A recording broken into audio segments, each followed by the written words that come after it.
पदं दर्शितं येन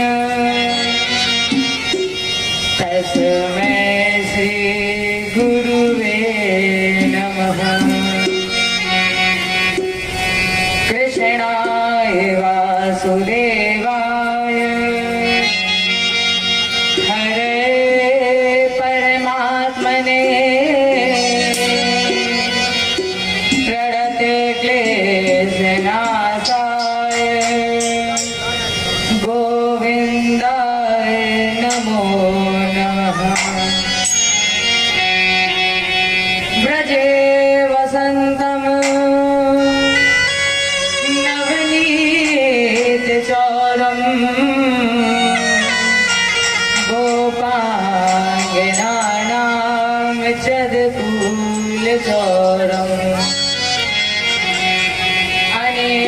जन्मार्जित पाप चौरम चौराग्रहण में पुरुषं नमामि। नारायणं नमस्कृत्य नरं चैव नरोत्तमं देवीं सरस्वतीं व्यासं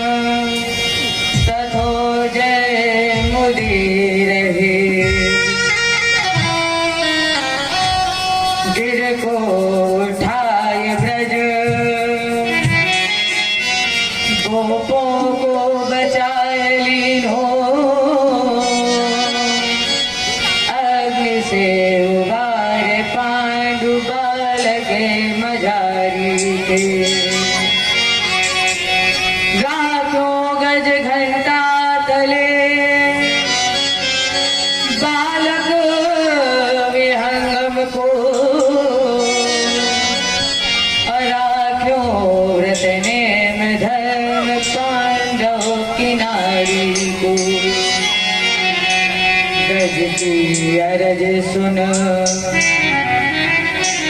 ग्राह से छुड़ायो शीघ्र भारत में राखो प्रण भीष्म ब्रह्मचारी को। तीन विधता पिहारी संत सुखकारी है जो अमोह तो भरोसा वाही श्यामले बिहारी को। भारत के सारथी लाखों बार प्रणाम आकर डोर समारिए मन की छुट्टी लगा। भगत भक्त भगवंत गुरु चतुर नाम बपेत तिनके पग बंधन किए नाशक विघ्न कराहु प्रणाम करम मन वाणी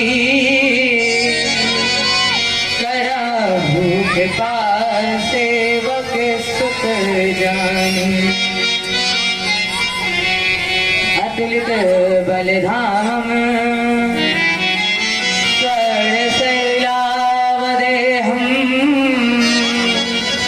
धनुजवन प्रशानम ज्ञानिनाम गृगणम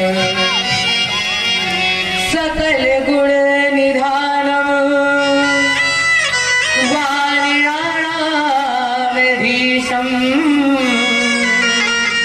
रघुपत प्रिय भक्तम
कहें ठाकुर जी,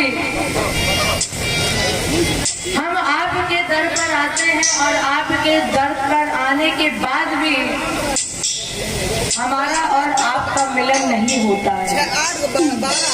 तो ठाकुर जी, ऐसा हम क्या करें जिससे हमारा मिलन हो जाए?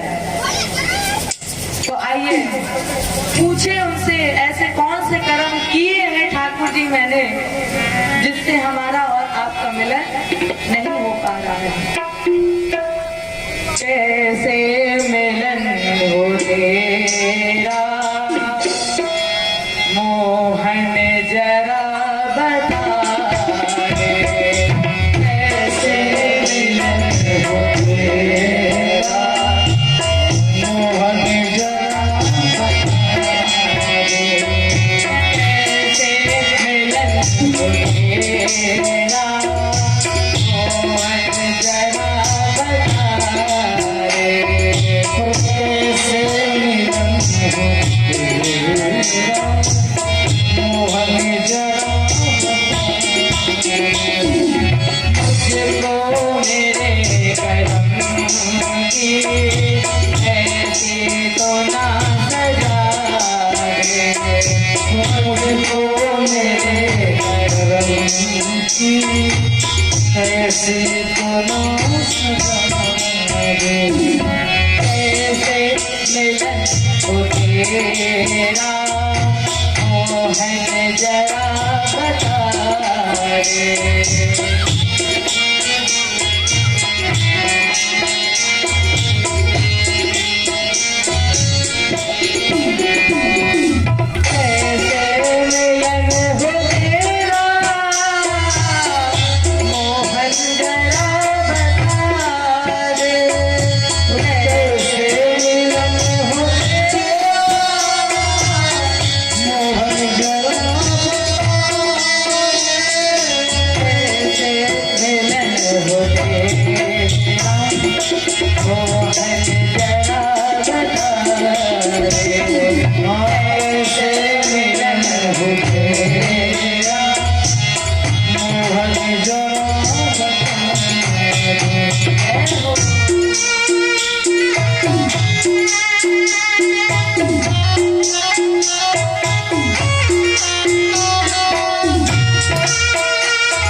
परिणाम हो ही नहीं सकता, क्योंकि किसी भी साधना और उपासना में इतना सामर्थ्य नहीं है कि तुझे मेरे सामने प्रकट कर सके। किसी भी साधना और उपासना में इतना सामर्थ्य नहीं और तुम्हें बाध्य कर सके कर्म करने के लिए। ऐसी कोई आज तक साधना उपासना बनी ही नहीं है।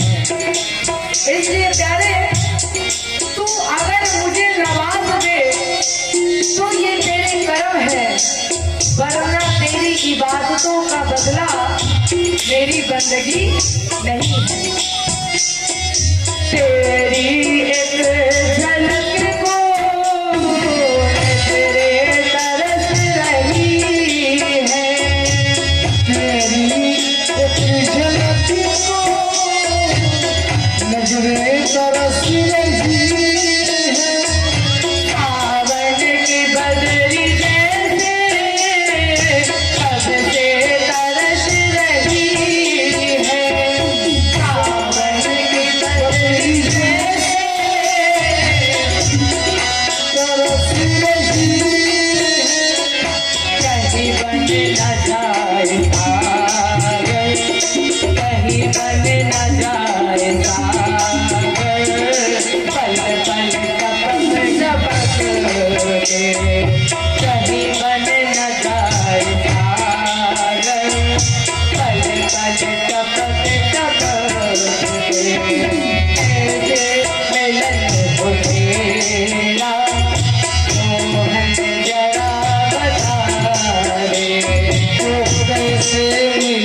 नहीं काम होंगे मेरे, नहीं काम होंगे मेरे, आ जाना मेरी जग नहीं काम होंगे मेरे, आ जाना मेरी जग ऐसे मिलन मेरा मोहन जरा बता दे कैसे मिलन तेरा मोहन जरा बता और तेरी चाहतों का ना तुम इम्तिहान लेना, तेरी चाहतों का इम्तिहान ना लेना, इम्तिहान लेना, इम्तिहान लेना।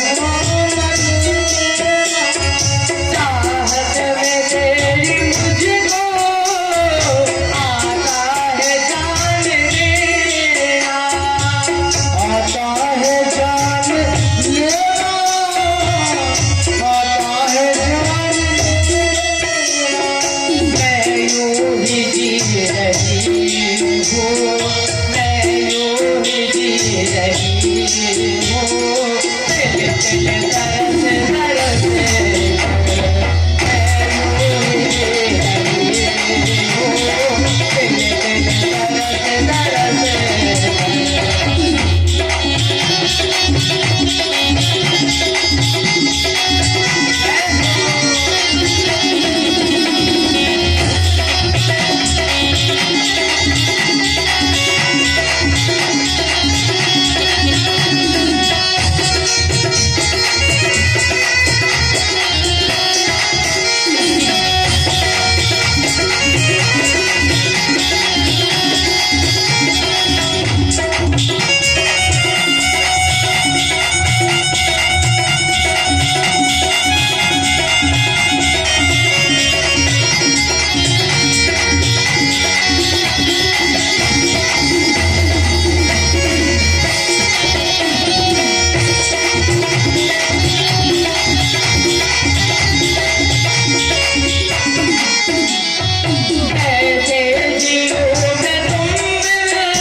कभी आ भी जाओ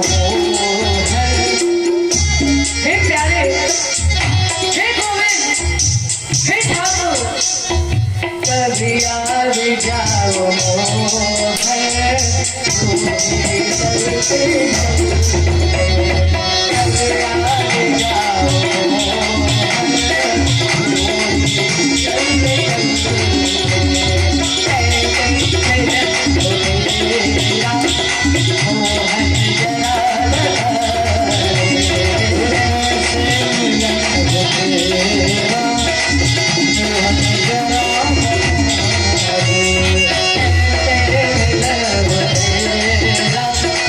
Oh,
मनु और शत्रुपा की जो कन्याएं थी, देखो आज जो प्रसंग जो कथा है वो सब भगवान के भक्तों की कथा है। और अभी आप कहाँ? अरे यार कहाँ है उनमें? अब खोल दे पाँच वाली। अब रख दे हुआ है। सफेद वाला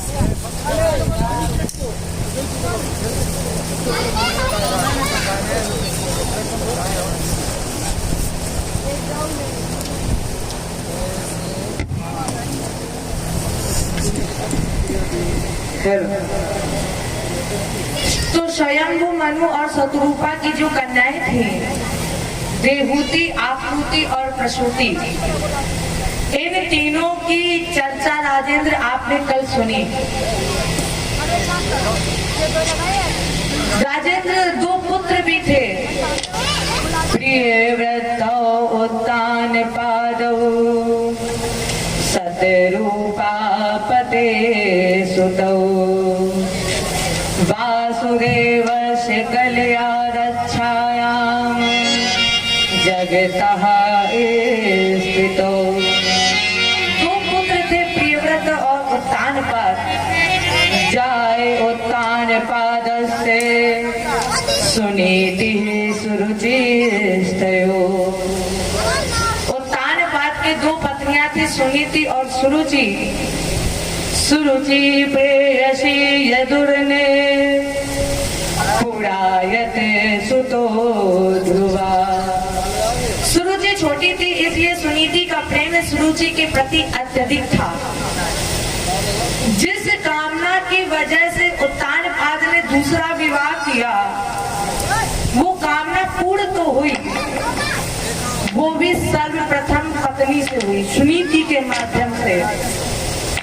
और सुनीति के माध्यम से जो पुत्र हुआ, यदे सुतो ध्रुवा, उसका नाम पड़ा ध्रुव। कुछ समय के बाद सुरुचि से भी एक पुत्र हुआ जिसका नाम रखा गया उत्तम। धीरे धीरे करके दोनों बड़े होते गए।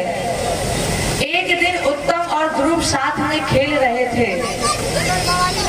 ध्रुव ने कहा, भैया उत्तम, तुम्हारी जो माँ है वो मेरी मौसी है और जो मेरी माँ है वो तुम्हारी मौसी, तो क्यों ना आज हम तुम्हें अपनी मौसी से मिलाएं। तो अब ध्रुव उत्तम को लेकर चले हैं अपनी माँ से मिलाने सुनीति। जैसे ही सुनीति ने देखा कि मेरी छोटी बहन का पुत्र आ रहा है, तो सुनीति ने उत्तम को गोद में ले लिया।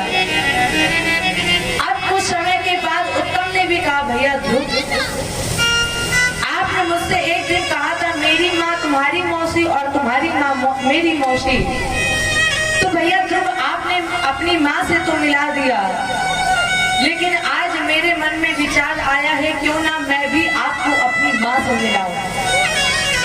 तो अब उत्तम ध्रुव को लेकर चल पड़े। और जब ध्रुव चले हैं, 5 वर्ष का जब ध्रुव भयहु, खेलत खेलत पितु ढिंग गयो। 5 वर्ष की उम्र में ध्रुव चले। उत्तानपाद ने देखा कि ध्रुव आया है तो दौड़ करके अपनी गोद में उठा लिया। अब उत्तानपाद की गोद में ध्रुव है और उत्तम वहीं पर बैठकर रोने लगे। उत्तम के रोने की आवाज जैसे ही सुरुचि के कान में पड़ी, दौड़ करके आई, तो सुरुचि ने देखा कि मेरी सौत का पुत्र मेरे पति की गोद में है, और अगर ये इसी तरह आता रहा, गोद में बैठता रहा, तो ना चाहते हुए भी जो मैंने ये विवाह किया। राजेंद्र, एक बात हमेशा याद रखिएगा। कौन सी? जब एक कम उम्र की युवा लड़की, ज्यादा कम उम्र की युवा लड़की अपने से अधिक पुरुष से विवाह करती है, तो उसका एकमात्र लक्ष्य होता है कि जितनी भी संपत्ति हो वो मेरे पुत्र को मिले। तो सुरुचि ने सोचा कि अगर ये इसी तरह आता रहा और पिता का प्रेम कहीं ध्रुव की तरफ बढ़ गया, तो ये राज का उत्तराधिकारी बना दिया जाएगा। इसलिए सुरुचि ने ध्रुव की पकड़ी बांह और कहा, अरे ध्रुव, नहीं है। बैठन को न पे गोद जो लिखा हो तो कर्म, तो सुनीति के गर्भ से काहे बोले तू जन। अरे ध्रुव, अगर तेरे भाग्य में पिता की गोद में बैठना लिखा होता तो तू उस अभागी सुनीति की कोख से जन्म ना लेता। और अगर ध्रुव तुम्हें राज की आकांक्षा है, पिता की गोद चाहिए है, तो ध्रुव गर्भे त्वम साधतानम यदि छसीन पाशनम। अरे ध्रुव, त्याग दो ये शरीर और इस शरीर को त्याग करके मेरी कोख से जन्म ले लो।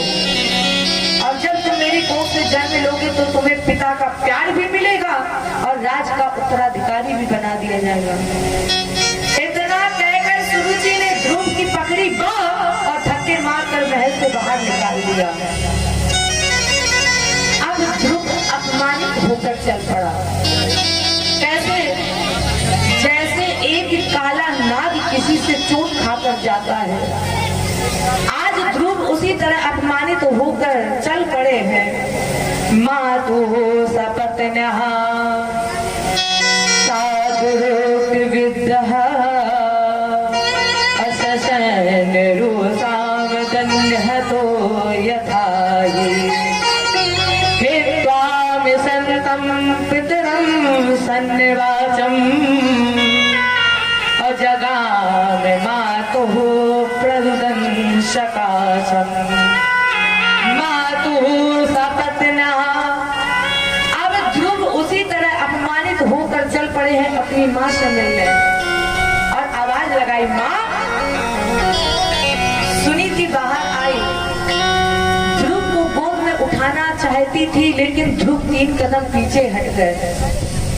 ध्रुव ने कहा, माँ मैं गोद में आऊंगा, लेकिन मेरे कुछ प्रश्न हैं, आप उस प्रश्न का उत्तर दे दीजिए। सुनीति ने कहा, पूछो बेटा, क्या प्रश्न है? ध्रुव ने कहा, माँ क्या मेरे पिता उत्तानपाद नहीं है? सुनीति ने कहा, अरे ध्रुव, तेरे पिता उत्तानपाद ही है। ध्रुव ने कहा, माँ अगर मेरे पिता उत्तानपाद है तो फिर मुझे उनकी गोद में बैठने का अधिकार क्यों नहीं है? माँ, ज्येष्ठ पुत्र होने के नाते राज्य का उत्तराधिकारी मुझे बनना चाहिए, ये अधिकार मुझसे क्यों छीना गया? क्या आपसे कोई ऐसा अपराध हो गया है जिसकी सजा मुझे आज मिल रही है? सुनीति जान गई कि मेरा बेटा ध्रुव मेरी छोटी बहन से मिलकर आया है। सुनीति ने कहा, बेटा ध्रुव, मैंने तुम्हें इसलिए नहीं जन्मा है कि तुम पिता की गोद में खेलो। ध्रुव, सत्यम सुरुचा विहितम भवान में यद दुर्भगाया उदरे ग्रहीता। अरे ध्रुव, मेरी छोटी बहन सुरुचि ने सही तो कहा है कि तुम मुझ अभागे की कोख से जन्म लिए हो। फिर भी ध्रुव, मैंने तुम्हें इसलिए नहीं जन्मा कि तुम पिता की गोद में बैठो, खेलो और राज का उत्तराधिकारी बनो। ध्रुव ने कहा, तो फिर मुझे पैदा क्यों किया? सुनीति ने कहा कि तेरे जन्म में मेरा एक स्वार्थ था। ध्रुव ने कहा, ओह, क्या एक माँ भी स्वार्थी होती है? क्योंकि मैंने सुना है कि माँ कुछ भी कर ले लेकिन कभी स्वार्थी नहीं होती है। माँ, मेरे जन्म में तेरा क्या स्वार्थ था? तब सुनीति ने कहा कि तेरे जन्म में मेरा स्वार्थ ये था कि तेरे जन्म लेने के बाद मैं माँ बन जाऊंगी। ध्रुव ने कहा, तो फिर आप माँ बन गई? मेरा जन्म हुआ, मैं आया तो फिर आप माँ बन गई। सुनीति ने कहा, दुख तो इसी बात का है कि तेरे जन्म लेने के बाद भी मैं माँ नहीं बनी।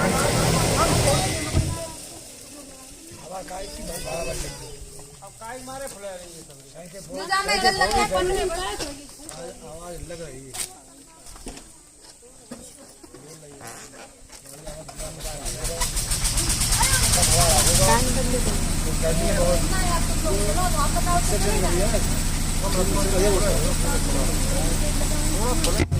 हेलो,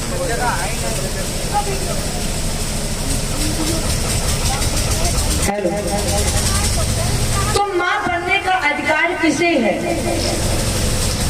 सुमित्रा जी ने कहा है कि किसे है माँ बनने का अधिकार? पुत्रवती युवती जग सोई,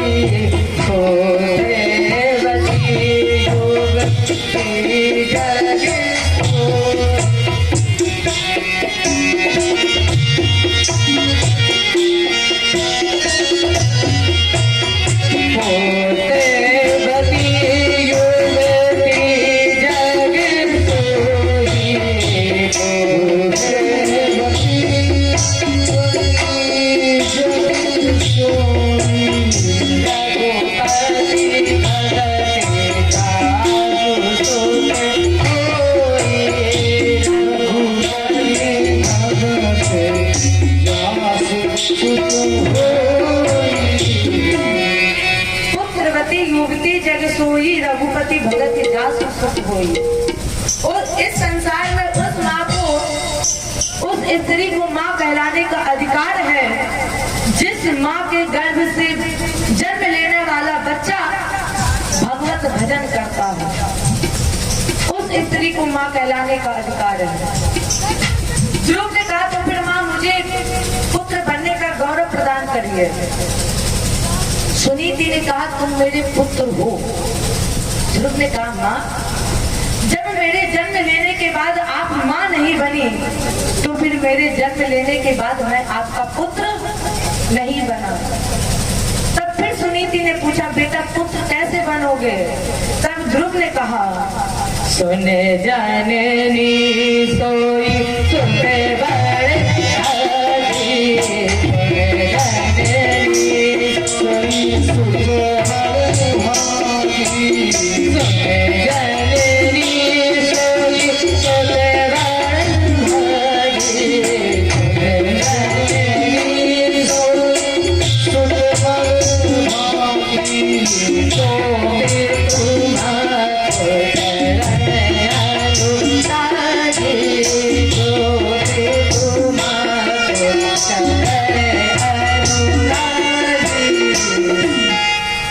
सुने जननी सोई सुने बड़े आजी, तो इस संसार में वो पुत्र बड़भागी है जिसे माता पिता की सेवा करने का गौरव प्राप्त हो।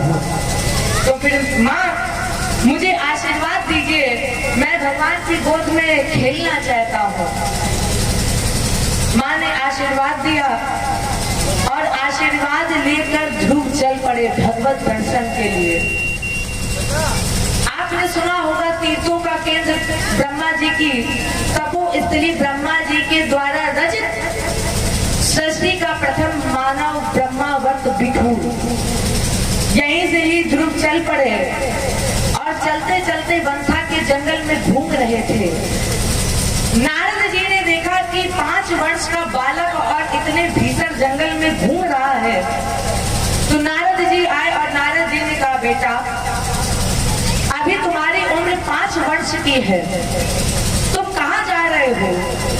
ना गुनात वमानम ते सम्मानम वापि पुत्रज लक्ष्यामः कुमारस्य सप्तस्य क्रीडनादिषु। बेटा अभी तुम्हारी उम्र 5 वर्ष की है, खेलने खाने की उम्र है और इस भीषण जंगल में तुम घूम रहे हो। अरे जानवर तुम्हें खा जाएंगे इसलिए लौट जाओ। और तुम जा कहाँ रहे हो? जैसे ही नारद जी ने पूछा कहाँ जा रहे हो तो ध्रुव बोल दिए कि मैं जा रहा हूँ भगवान से मिलने। नारद जी मुस्कुराए और नारद जी ने कहा बेटा देखो ध्रुव कितना निष्कपट था, वो जानता ही नहीं था कि भगवान क्या है, कुछ नहीं पता। सीधे सीधे नारद जी से कह दिया मैं जा रहा भगवान से मिलने। नारद जी ने कहा अरे उससे मिलना कोई खेल है जिसके लिए लिखा गया है कोटि जन्म मुनि यतन कराही अंत राम कहीं आवत नाही। जो अंत में राम कह देता है वो इस धरा धाम पर दोबारा लौट कर नहीं आता और तुम उसी से मिलने जा रहे हो। ध्रुव ने कहा बाबा मैंने आप जैसे संतों से ही सुना है, उसे मारने वाला मैंने जग में नहीं निहारा, जगत में जिसका जगत पिता रखवाला। मैं कहता डंके की चोट पर सुनो कान लगाए लाला, हरि है हजार हाथ वाला, हरि है हजार। और जब वो हजार हाथ वाला है तो फिर जागो राके साइया मार सके ना कोई, बाल नबा का कर सके चाहे सब जग बैरी हो। ध्रुव ने कहा गुरु जी सीधे सीधे एक बात और कोई बात नहीं। नारद जी ने कहा हाँ बोलो बेटा कौन सी बात। ध्रुव ने कहा मन में है संकल्प यह,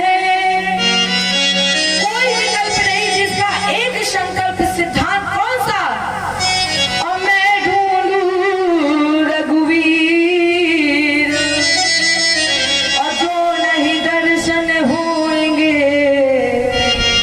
तो तज दे शरीर। गुरु जी अगर मुझे गोविंद का दर्शन नहीं होगा तो मैं अपने प्राणों का यहीं पर त्याग कर दूंगा। इसलिए जे ही उपाय से परम पद मोह सहज मिल जाए, ये विरंच नंदन हमें दीजो सोई पाए। हे नारद हे बाबा वो विधि वो विधान मुझे प्रदर्शित करिए जिससे मुझे परमात्मा का भगवान का साक्षात्कार हो जाए, मिलन हो जाए। तब नारद जी ने कहा ऐसा करो ध्रुव, यमुना जी में स्नान करो, और यमुना जी में स्नान करने के बाद मधुबन में साधना, और एक मंत्र हम तुम्हें दे रहे हैं, उस मंत्र का जाप। कौन सा मंत्र? ओम नमो भगवते वासुदेवाय। अच्छा हमने देखा है कुछ लोगों को जब ये मंत्र जाप करते हैं तो इतनी जल्दी जल्दी लोगों को रहती है कि वो पूरा मंत्र भी नहीं बोलते हैं। कैसे बोल देते हैं? ओम नमो भगवते वासुदेवाय। जब भी आप मंत्र का जाप करें कभी किसी चीज की जल्दी मत करें, और शुद्ध वासुदेवा नहीं है वासुदेवाय है। और इतनी जल्दी में लोग कहते जाते हैं कि वो वासुदेवाय तो कहना भूल ही जाते हैं। इसलिए नारद जी ने कहा मैं तुम्हें मंत्र दे रहा हूँ ओम नमो भगवते वासुदेवाय, और जब वो मिलेगा तो कैसा होगा? बनमाली घनश्यामा पीते वासा मनोहरा, कांच कलाप रुचिरोलल सन मुकुट कुंडला। नारद जी जैसा जैसा बताते गए स्वरूप, ध्रुव उस स्वरूप को मन मंदिर में उतारते गए, और उस स्वरूप को उतारने के बाद गुरु जी को प्रणाम किया, यमुना जी में स्नान किया, और मधुबन में एक पैर पर खड़े हो गए।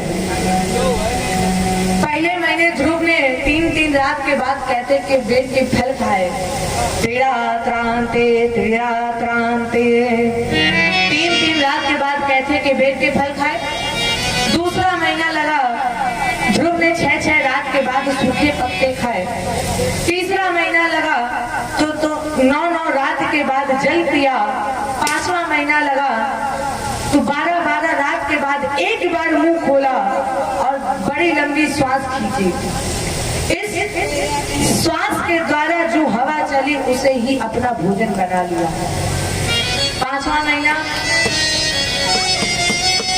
पंच प्राण वायु को जीत कर षष्ठाचक चक्र का भेदन करके ध्रुव ने अपनी पंच प्राण वायु को दोलन चक्र, जिसे हम और आप आज्ञा चक्र भी कहते हैं, यहीं पर जा करके अपने पंच प्राण वायु को समाधिस्थ कर दिया। और राजेंद्र जब किसी व्यक्ति की पंच प्राण वायु समाधिस्थ हो जाती है वो संसार के लिए मृत हो जाता है। तो अब ध्रुव की पंच प्राण वायु चढ़ी हुई है तो वो देख भी सकता है और सुन भी सकता है। तो ध्रुव बाहर जगत को देख भी रहे हैं और सुन भी रहे हैं, लेकिन पंच प्राण वायु समाधिस्थ।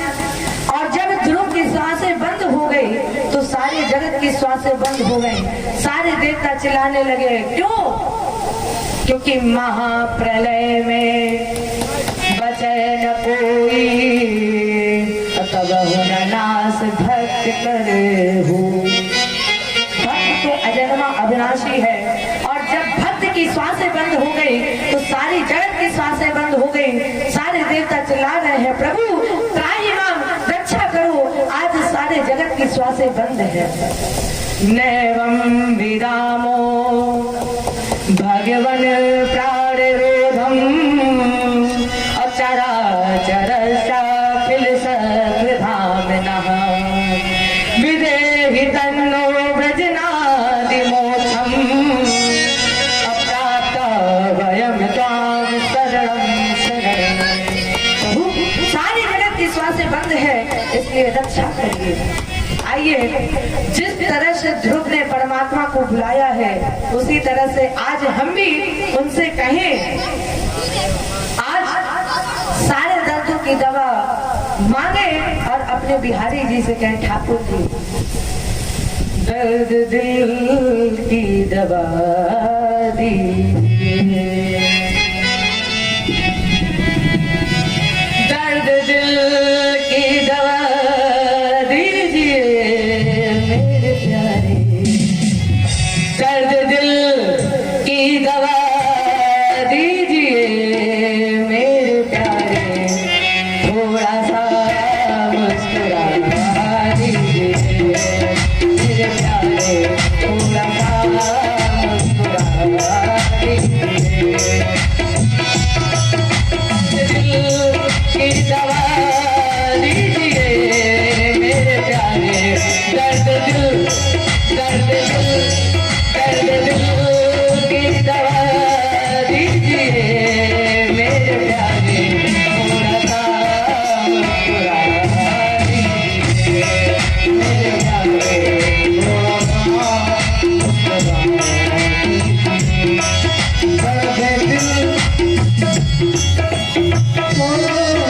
दीजिए, दर्द दिल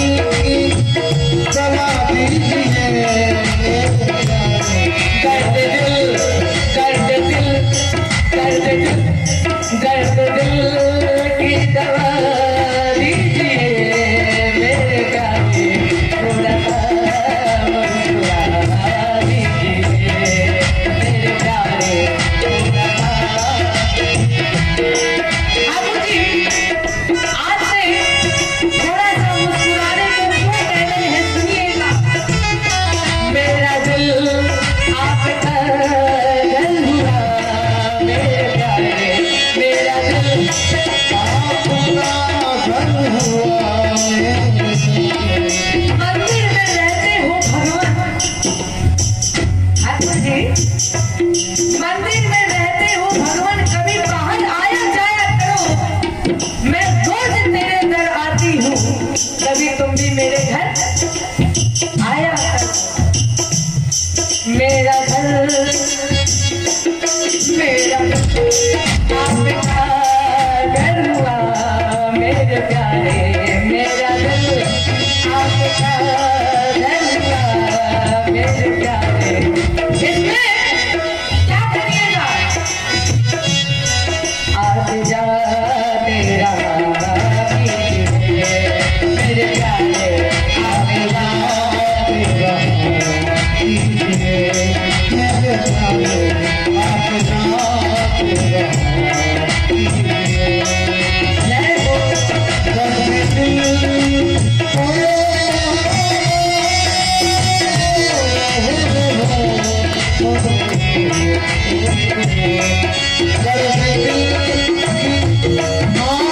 तेरा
उसमें आने वाले थे वो फिर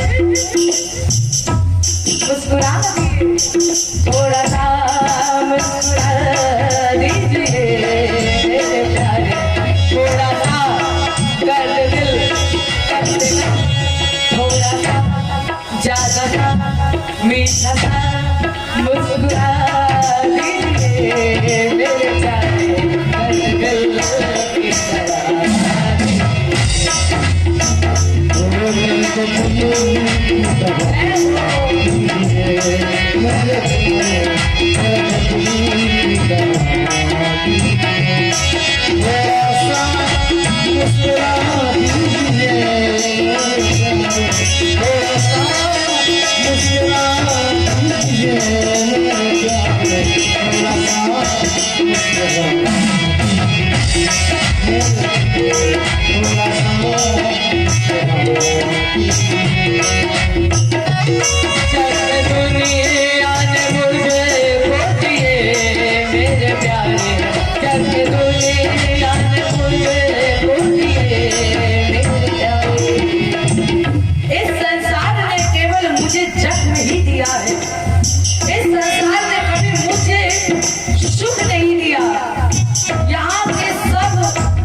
दुनिया ने मुझे खो दिए मेरे प्यारे, जब दुनिया ने मुझे खो दिए मेरे प्यारे, थोड़ा लगा दिए मेरे प्यारे,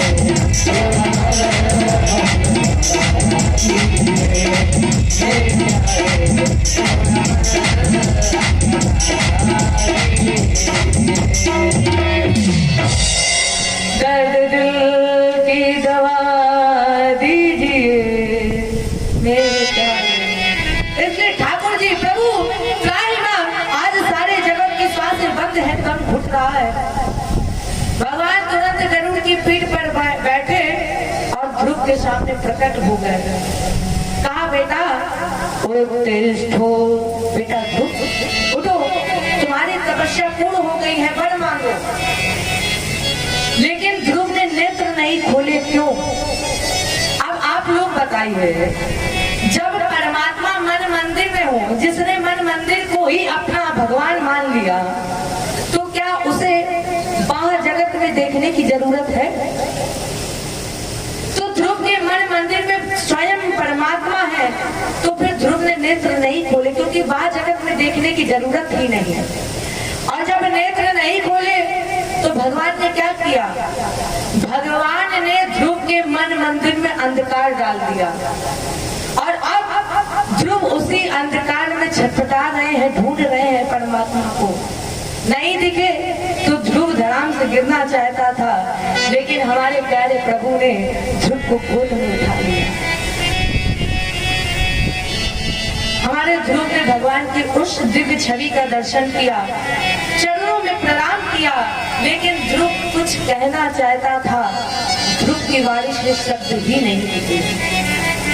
और जब ध्रुव की वाणी से शब्द नहीं निकले तो भगवान ने अपना शब्द ध्रुव के कपोलों से स्पर्श कराया, और जैसे ही स्पर्श कराया तो ध्रुव की वाणी से अपने आप ही शब्द निकल पड़े।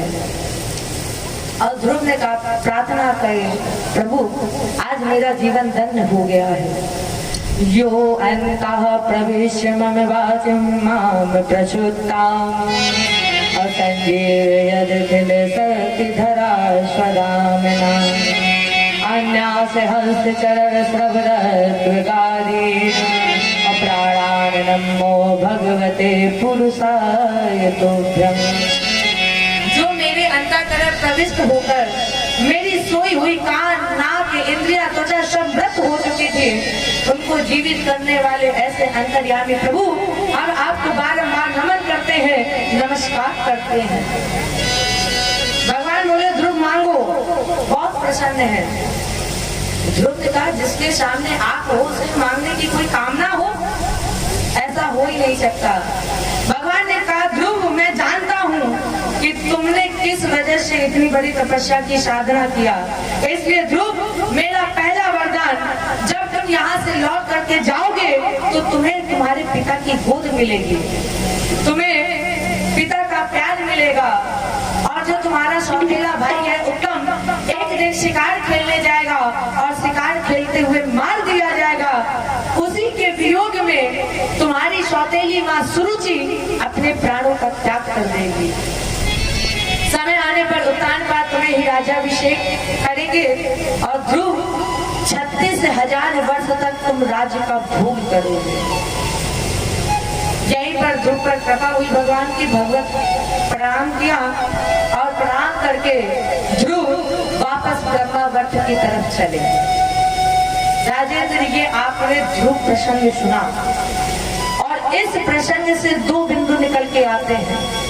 पहला बिंदु, जब ध्रुव लौट करके गया तो उसी सुरुचि ने ध्रुव को सर्वप्रथम गोद में उठाया, जिस सुरुचि ने कहा था अरे ध्रुव तेरे भाग्य में पिता की गोद में बैठने का अधिकार नहीं है, उसी सुरुचि ने ध्रुव को गोद में उठाया। क्यों?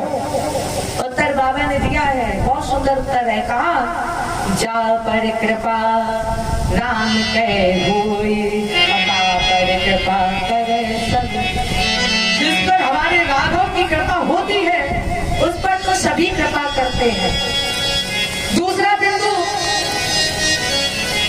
ध्रुव ने भी उस माँ को सर्वप्रथम प्रणाम किया है। किसे किया और किसे नहीं किया? मैया सुनीति को प्रणाम नहीं किया, किसे किया? मैया सुरुचि को। क्यों? ध्रुव ने कहा प्रभु जाना कैकेयी न जानी, तासु प्रथम ग्रह गए भवानी। राम जी जब 14 वर्ष के बाद लौटे तो उन्होंने भी मैया कौशल्या जी को प्रणाम नहीं किया। किसे किया? किसको किया? मैया कैकेयी को। क्यों? क्योंकि राम जी जानते थे कि अगर मैया कैकेयी राम को राम बन ना गए होते तो प्यारे जब राम राम बन ना गए होते तो राम राम बन ना गए होते। मैया कौशल्या जी ने केवल राम को जन्मा है, केवल जन्मा है, लेकिन मर्यादा पुरुषोत्तम राम मैया कैकेयी ने बनाया है। उसी तरह ध्रुव ने भी सोचा अगर मैया सुरुचि ने मुझे धक्के मारकर महल से बाहर ना निकाला होता तो मुझे 5 वर्ष की उम्र में परमात्मा नहीं मिलते। तो इस प्रसंग से दो बिंदु निकल के आए। इसके बाद अंग में सुमन संख्याति क्रतुमंगिर संगयम, असुनी था गस्या पत्नी सुसुवेन मुलवरम। ध्रुव के पावन पवित्र वंश में हुई अंग की पत्नी का नाम था सुनीता, जो मृत्यु की पुत्री थी, जिससे एक पुत्र पैदा हुआ था और उसका नाम रखा गया था वेन। वेन मतलब होता है पाप। अब एक प्रश्न उठा कि एक धर्मात्मा पिता के अधर्मी पुत्र कैसे? तो जब ये प्रश्न यज्ञाचार्य जी से किया गया तो यज्ञाचार्य जी ने कहा कि जब तुम्हारी पत्नी यज्ञ का प्रसाद ग्रहण कर रही थी तो उसका मन पाप में लगा हुआ था। अर्थात इससे एक संकेत मिलता है कि जिस समय एक स्त्री गर्भावस्था में होती है तो वो गर्भावस्था में जब होती है जो जैसा कार्य करती है, क्रिया करती है, आचरण करती है, बच्चा गर्भ से ही सीखना प्रारंभ कर देता है। तो इसलिए जो प्रसाद ग्रहण किया तब उसका मन पाप में लगा हुआ था, इसलिए जो संतान हुई वो पापी हुई। इसी वेन के पार्थिव शरीर को मत कर एक बौना पुरुष प्रकट हुआ, काले रंग का था, इसलिए महाराज का आदेश निषीद माने बैठ जाओ। लेकिन इसके द्वारा जो संतान पैदा हुई यही निषाद त्याग करेगी। और जब दोनों भुजाओं और हृदय का मंथन हुआ तो राजन इन दोनों भुजाओं से अधतश पुनर्विप्रेर पुत्रस्य महीपतेः अबाहुभ्यां मध्यमानाभ्यां मिथुनं सम्पद्यते यम चासुदती देवी गुणभूषण भूषरा अर्चनाम वरारोहे प्रथमेव वरुन्धते। जब दोनों और भुजाओं के हृदय का मंथन हुआ तो यम चासुदती देवी एक नारी प्रकट हुई जिसका नाम रखा गया अर्ची। और इसके बाद हमारे श्री हरि नारायण जिसका नाम रखा गया पृथु। और जैसे ही अर्ची और पृथु इस धराधाम पर आए तो जितने भी देवता थे नाग किन्नर थे सब प्रशंसा करने लगे। प्रशंसन्ति स्मितं गंधर्व प्रवरः जगु।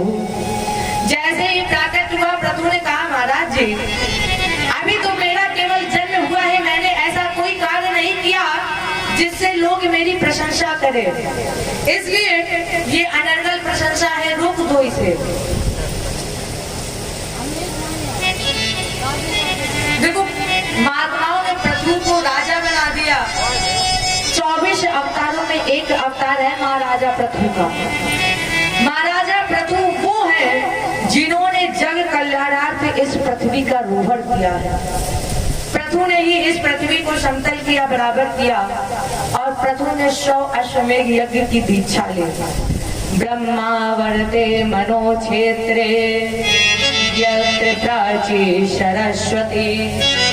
सरस्वती जी के बनाए ब्रह्मावर्त विठूर में अत्रि जी के सानिध्य में एक संकल्प लिया कि हम 100 अश्वमेध यज्ञ कराएंगे, जिसमें से 99 यज्ञ पूर्ण हो गए और शवे यज्ञ की तैयारी की गई।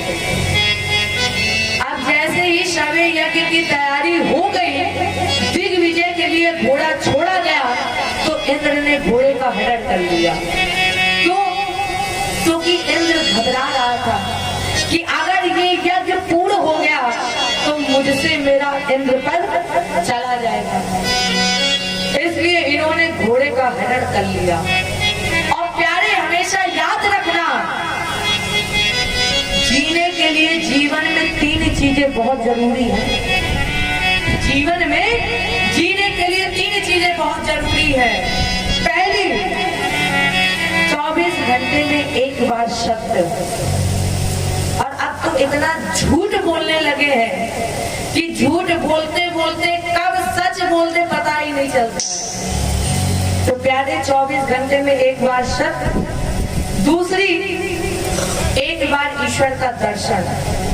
अगर आपने 24 घंटे में एक बार भी ईश्वर का दर्शन ना किया तो ये जीवन व्यर्थ है, बेकार है। तीसरी बात, करने के लिए कुछ ना कुछ काम। क्यों? अच्छा, आज आप आजमा के देखना।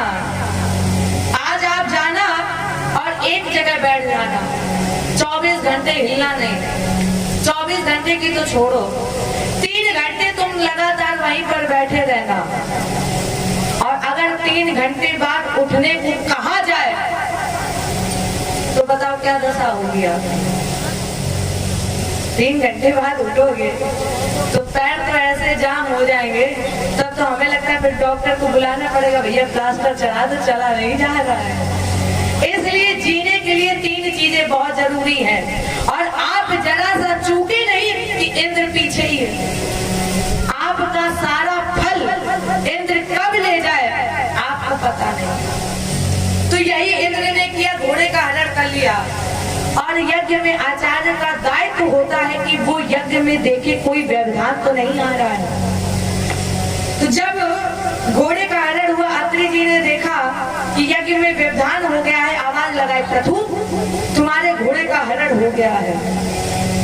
अत्रितो हन्तुम पृथु पुत्रो महारथा। तुम्हारे जो 5 पुत्र थे उसमें से जो ज्येष्ठ पुत्र हो उसे आप भेज दो। ज्येष्ठ पुत्र गया, इंद्र को पराजित किया और इंद्र को पराजित करके घोड़े को वापस ले आया। फिर दूसरी बार घोड़ा छोड़ा गया, फिर इंद्र ने हरण कर लिया।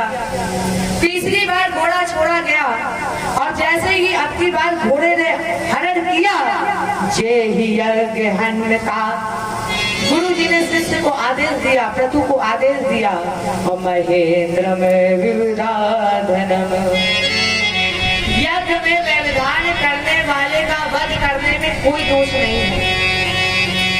यज्ञ में जो व्यवधान डाला है उसका अगर वध कर दिया जाए तो कोई दोष नहीं लगता। तो अब इंद्र से घोड़ा छीन लिया और इंद्र को मारने के लिए जैसे ही तलवार निकाली, इंद्र शरण में आ गया, प्रभु त्राहि मां। प्रभु ने कहा, महाराज आप यज्ञ में व्यवधान इसलिए डाल रहे हो ना कि आपको भय है कि कहीं आपका इंद्र पद ना चला जाए, इसलिए मैं आपको वचन देता हूँ कि जो भी यज्ञ का फल है वो मैं आपको दान में दे रहा हूँ। और अब यज्ञ का फल दान में दे दिया तो यज्ञ एकदम निष्कपट, निर्विवाद और निश्चल भक्ति से पूर्ण हो गया। और जैसे ही यज्ञ पूर्ण हुआ, देखो जब भी कोई भी कार्य करो, अगर वो कार्य निष्कपट, निर्विवाद, निश्चल भक्ति से किया गया है तो परमात्मा अवश्य मिलता है। और जब यज्ञ पूर्ण हुआ तो राजेंद्र उस समय एक आश्चर्य हुआ, जैसे ही पूर्ण आहुति दी गई,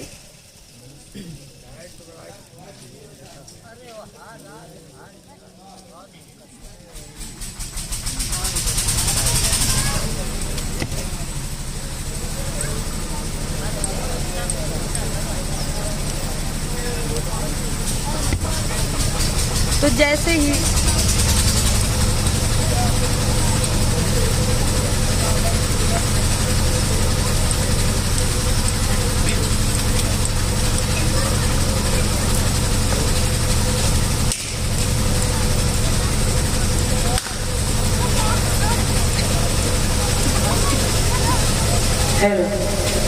जैसे ही पूर्ण आहुति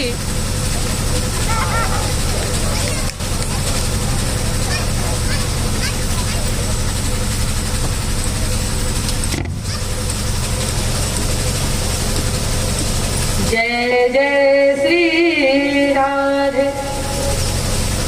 अगर आप इतने प्रेम से, इतनी जोर से राधे राधे बोलोगी तो हमें नहीं लगता कि लाइट आती रहेगी लगातार, फिर तो यही होगा, कटेगी आएगी, कटेगी आएगी। हमारी तो कट गई, क्या नाक थोड़ी ना कटी, हमारी तो 3 दिन की कथा कटी है। हमें तो कहीं के चले जाना है, रहना तो तुम्हें यहीं पर है। कटेगी तुम्हारी, और अगर तुम्हारी कट गई तो समझ लेना यहाँ के लोग फिर क्या करें। इसलिए इतनी भी धीरे ना बोलो कि बगल वाले को भी सुनाई ना दे कि तुमने कहा क्या है। जय जय श्री। मैंने इतनी उल्टी गंगा, हमें तो लगा कानपुर में केवल उल्टी गंगा बहती है। अब की बार इतनी जोर से बोलना, जोर से नहीं, जोर से बोलो तो पता चलेगा पंडाल के बाहर दिखाई दे। इतनी धीरे बोलना कि जो नहीं आए हैं वो फिर आए ना, समझ नहीं है। इसलिए जय जय श्री। शाबाश, आज लग रहा है कि हाँ कोई है, लेकिन पता है कितने % पास हुए हो अभी? केवल 25%। बाकी की रही 4 दिन में पूरी करा देंगे। आइए प्रसंग कर। जैसे ही पूर्ण आहुति दी गई वैसे ही आश्चर्य हुआ, भगवान अपि वैकुंठा साकम मदेवता विभू। आश्चर्य क्या हुआ? भगवान अपि माने भी, भगवान भी वैकुंठ को छोड़कर उस यज्ञ कुंड में चतुर्भुजी रूप में प्रकट हो गए। जय बोलिए कृष्ण भगवान की। प्रभु ने प्रणाम किया। भगवान बोले, प्रभु हम तुम्हारे निष्काम फल से बहुत प्रसन्न है, वर मांगो। प्रभु ने कहा, गुरु जी एक बात बताइए, जिसे परमात्मा का साक्षात दर्शन हो जाए और उसके बाद भी मांगने की कामना परमात्मा शेष रह जाए तो उससे बड़ा दुर्भाग्यशाली व्यक्ति और कोई नहीं है, जिसका नाम ही दया का सागर है, जो स्वयं करुणा का निधान है। और अगर इसके बाद भी आप कुछ देना चाहते हैं तो फिर दीजिए क्या, मुझे 10,000 कान दीजिए। भगवान ने कहा लोग 2 कानों से मेरी कथा सुन सुनकर थक जाते हैं, अब तुम कह रहे हो 10,000 कान, क्या करोगे 10,000 कान का? प्रभु ने कहा महाराज जी वो होंगे मूर्ख जो 2 कानों से आपकी कथा सुनकर थक जाते हैं। लेकिन ठाकुर जी हम जब 2 कानों से आपकी कथा सुनते हैं तो हमें वो रस मिलता है, वो आनंद मिलता है, वही रस और आनंद मैं 10,000 कानों से भी प्राप्त करना चाहता हूँ। और क्या दीजिए? 10,000 कान और दे दो दुनिया का त्याग, प्रभु इन चरणों में अनुराग। अनुराग क्यों मांगा? देखो कोई भी जोगी योगी भोगी ये कह सकता है कि हमें परमात्मा नहीं मिले, लेकिन कोई भी कभी भी अनुरागी भक्त ये नहीं कह सकता कि मुझे परमात्मा नहीं मिले। कोई ऐसा अनुरागी भक्त नहीं जिसको परमात्मा ना मिले। तो अब प्रभु ने कहा महाराज जी क्या दीजिए? फिर भी कछुनाथ मांगना है और रह जाए न जिससे मांग प्रभु, दे दो दुनिया का त्याग प्रभु, दे दो दुनिया का त्याग प्रभु, और इन चरणों में अनुराग प्रभु। मैंने सुना है कि अनुरागी भक्त कभी ये नहीं कह सकता कि मुझे परमात्मा नहीं मिले, इसलिए मुझे अनुराग दीजिए। और अनुराग के साथ साथ 10,000 कान। अरे मिले ना रघुपति बिनु अनुरागा,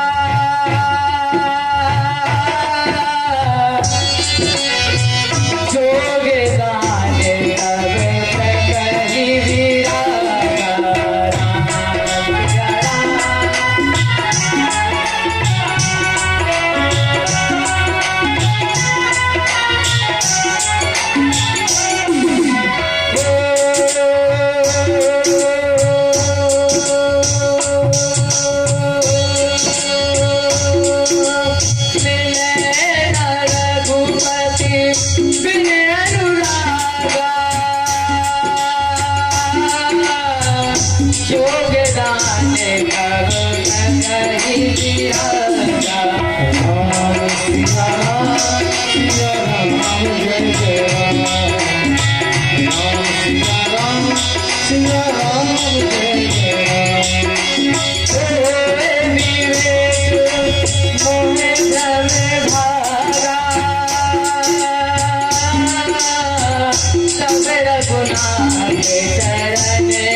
बाबा ने क्या लिखा है? सती मरत हर सन वर मांगा, जन्म जन्म शिव पद अनुरागा। सती जी को अनुराग है, इसलिए कौन मिला? शिव जी मिले। अनुराग है तभी तो शिव जी मिले। और एक अनुरागी भक्त और है कौन? पूजा कीन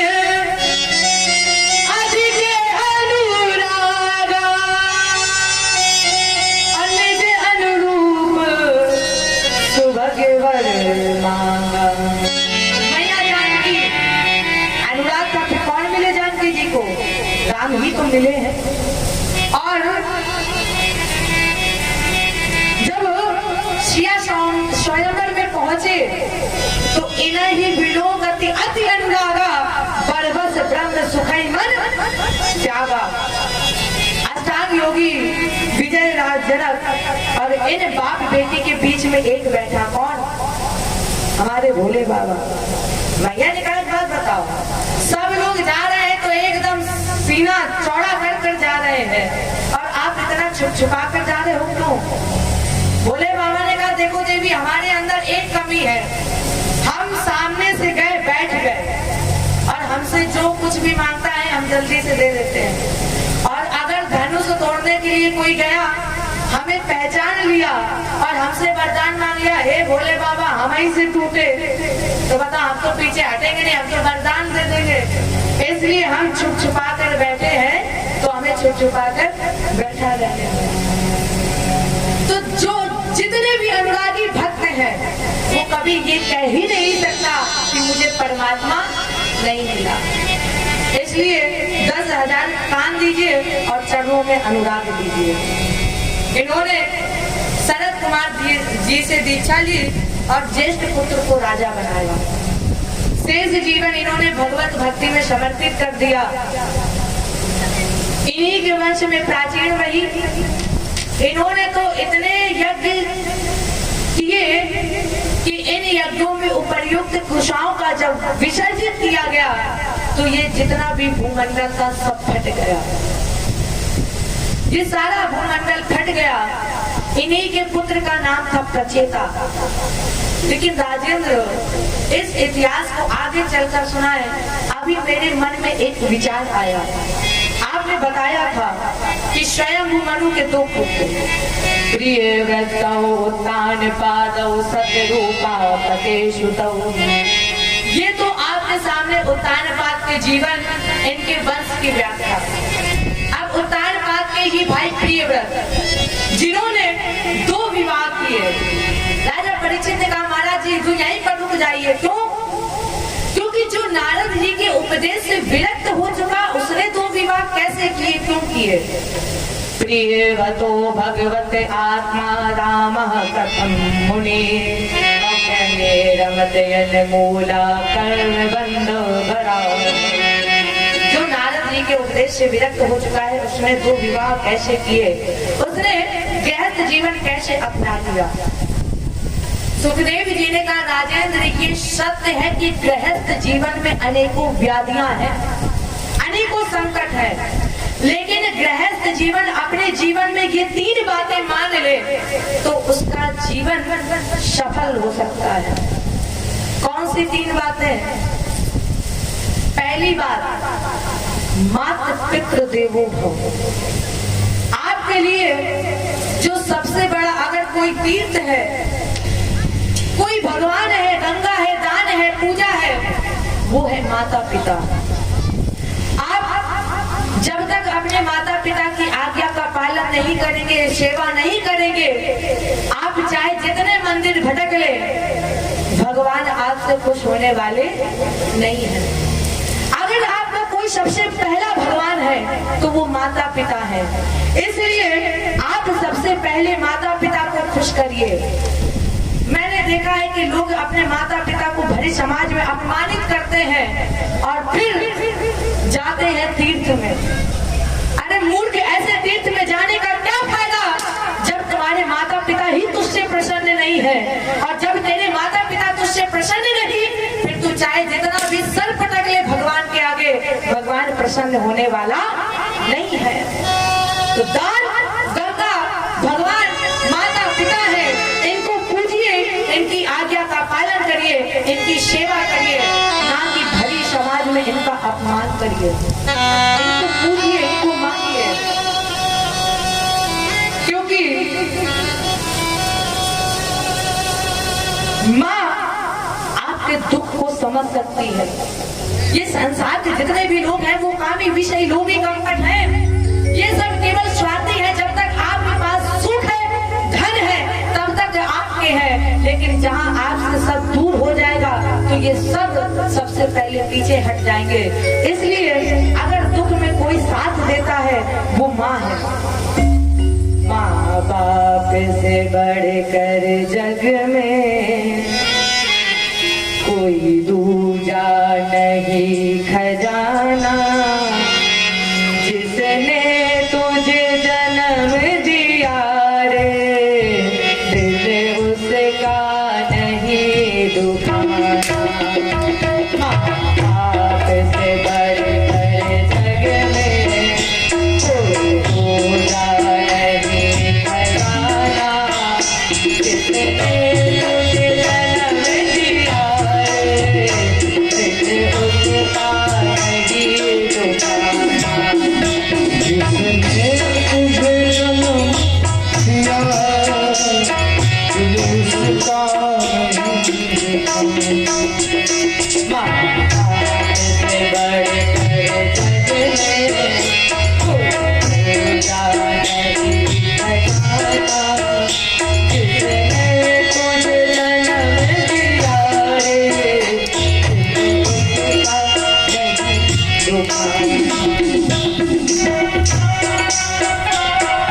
के लिए तरसते हैं।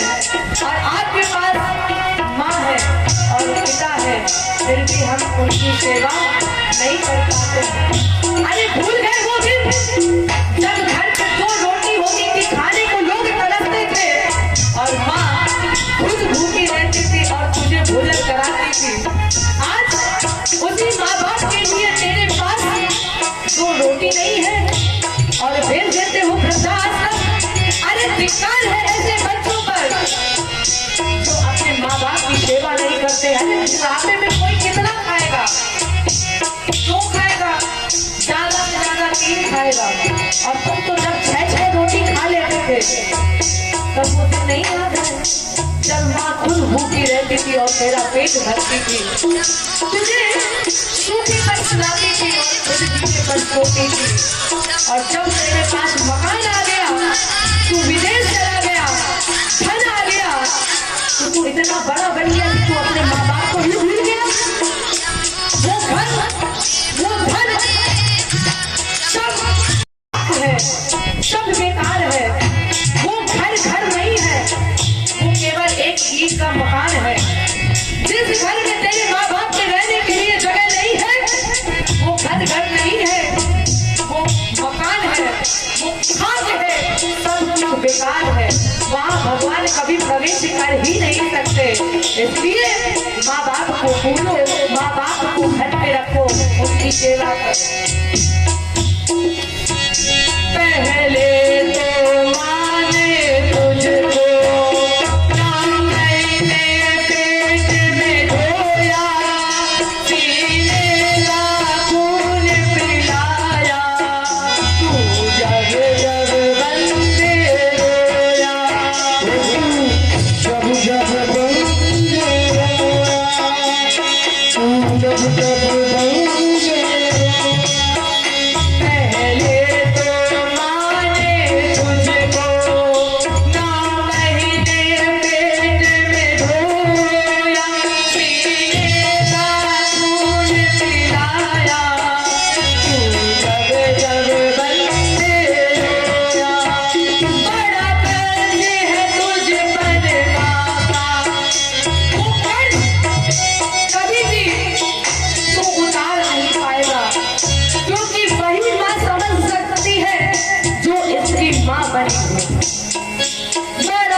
समझ ही नहीं सकता। क्यों? क्योंकि जो माँ बनती है वही जानती है कि माँ क्या है। माँ जब अपने से बिछड़ जाती है तब उसका महत्व समझ में आता है। जब इस सर से माँ का साया उड़ जाता है, तब हम याद करते हैं माँ जब आप रही तब मैं सेवा नहीं कर पाई। अरे धिक्कार है, जब तक माँ आपके साथ रही, आपके साथ बाप रहा, पिता रहा, तब आपने सेवा नहीं की। और जब वो इस धराधाम से चले गए तो फोटो के सामने बैठकर रो गए हो। दिन रात तुझे तेरी माँ ने बाहों में तुझे सुलाया, खुद गीले में वो सोती, सोने में तुझे सुलाया। कोई भी दुख देकर ना को कभी रुलाया, जिसने तुझे जन्म दिया है,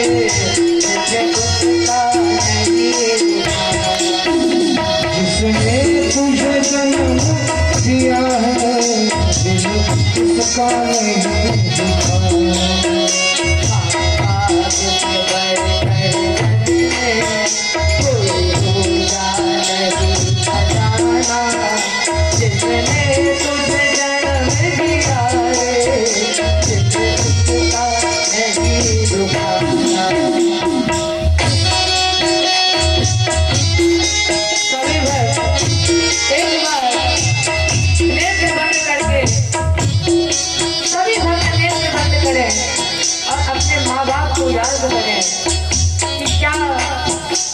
आपके लिए किया है और क्या नहीं किया। सभी भक्त नेत्र बंद करें और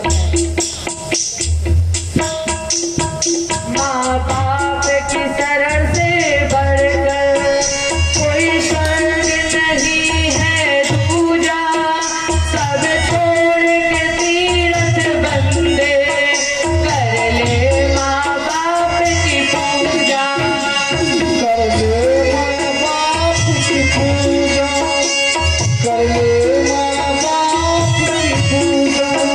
बड़ा कर्ज है तुझ पर माता, तेरा कर्ज है कर्ज चुकाना, जिसने तुझ जन्म दिया है, कर्ज तुझका नहीं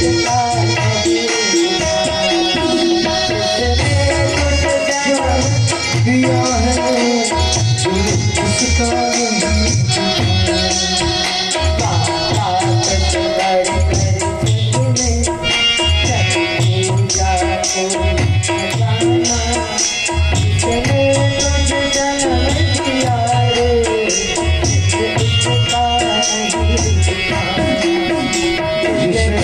तुझे जन्म दिया है, उसका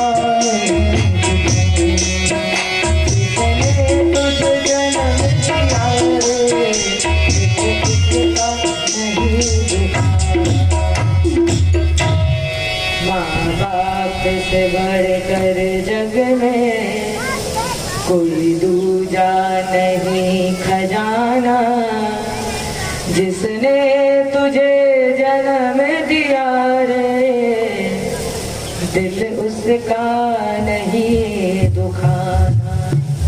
आप चाहे जितने भी तीर्थ जाले, चाहे जितने मंदिर में भटक ले, जब तक आपके माता पिता आपसे खुश नहीं है, तब तक भगवान आपको मिलने वाले नहीं है।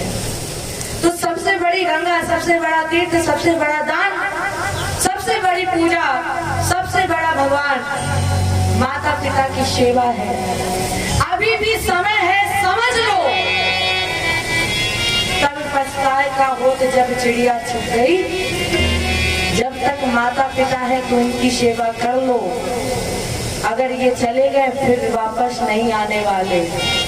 इसलिए पहली बात मातृ पितृ देवो भव, दूसरी गुरु देवो भव, तीसरी अतिथि देवो भव। गुरु देवो भव, गुरु, गु माने अंधकार, गु माने प्रकाश। जो अपने शिष्य को अंधकार से निकालकर प्रकाश की ओर ले जाए, वो गुरु सच्चा गुरु है। अच्छा, आप यहाँ पर बताइए, जितने लोग भी कथा सुन रहे हैं, किसके किसके गुरु हैं? किसके किसके गुरु हैं? जितने लोग यहाँ पर बैठकर कथा सुन रहे हैं, अरे तो गुरु हैं तो एकदम से जोश से बताओ कि हाँ मेरे हैं। इसलिए आइए सभी भक्त अपने गुरु को प्रणाम करें और प्रणाम करके अपनी वाणी को यहीं पर विराम देते हैं और कहते हैं सारे तीरथ धाम आपके चरणों में।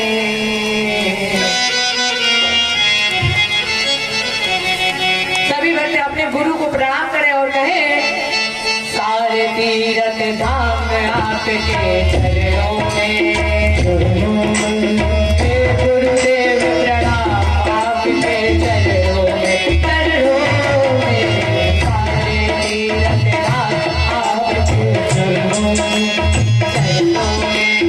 हे गुरुदेव आपके चरणों में। अपने अपने गुरु को ऐसे प्रणाम नहीं करना, कैसे करना है? दोनों हाथ उठाइए और मीठी मीठी तालियों के साथ कहिए सारे तीरथ धाम आपके चरणों में, चरणों में। हे गुरुदेव प्रणाम आपके चरणों में, चरणों में। सारे तीरथ धाम आपके चरणों में, चरणों में। हे गुरुदेव प्रणाम आपके चरणों में।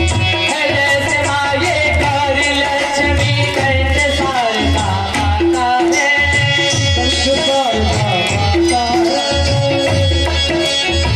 हृदय से मांगे कर लक्ष्मी कंठ सारदा माता है, कंठ सारदा माता है, कंठ सारदा माता है। फिर भी मुख से वचन कहे वो वचन सिद्ध हो जाता है, वो वचन सिद्ध हो जाता है, वो वचन सिद्ध हो जाता है। हे गुरु ब्रह्मा हे गुरु विष्णु, हे गुरु ब्रह्मा हे गुरु विष्णु, हे शंकर भगवान आपके चरणों में। हे गुरुदेव प्रणाम आपके चरणों में, चरणों में। सारे तीरथ धाम आपके चरणों में, हे चरणों में। हे गुरुदेव प्रणाम आपके चरणों में, चरणों में। सारे तीरथ धाम आपके चरणों में, हे गुरुदेव प्रणाम आपके चरणों में। जन्म के दाता मात पिता है, आप करम के दाता है, आप करम के दाता है, आप करम के दाता है। आप मिलाते हैं ईश्वर से, आप ही भाग्य विधाता है, आप ही भाग्य विधाता है, आप ही भाग्य विधाता है। या मन को कीर्तन को,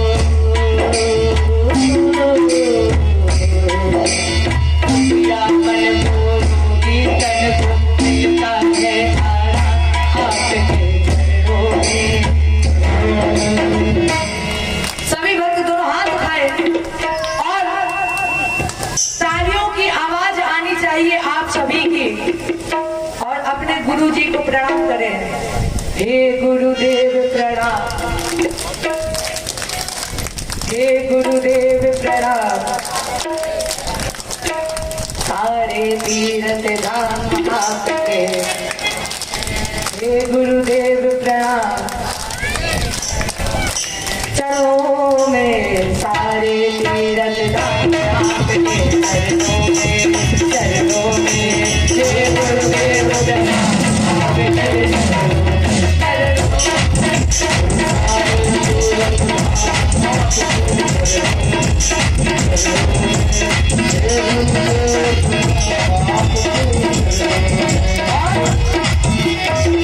बल को बलवान बना दो, मूर्ख को गुणवान प्रभु, मूर्ख को गुणवान प्रभु,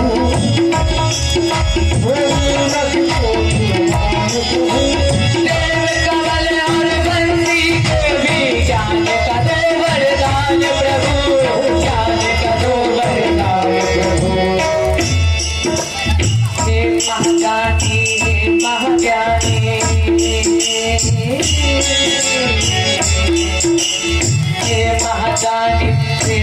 जाने रहूं मैं सुबह शाम आपके चरणों में। हे गुरुदेव प्रणाम आपके चरणों में। आए जीवन नाम आपके चरणों में। हे गुरुदेव प्रणाम आपके चरणों में। आए जीवन नाम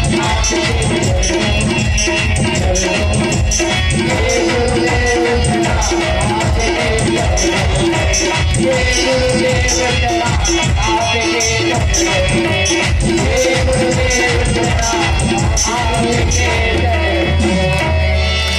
जय बोलिए गुरुदेव भगवान की, जय बोलिए गुरुदेव भगवान की, जय जय श्री।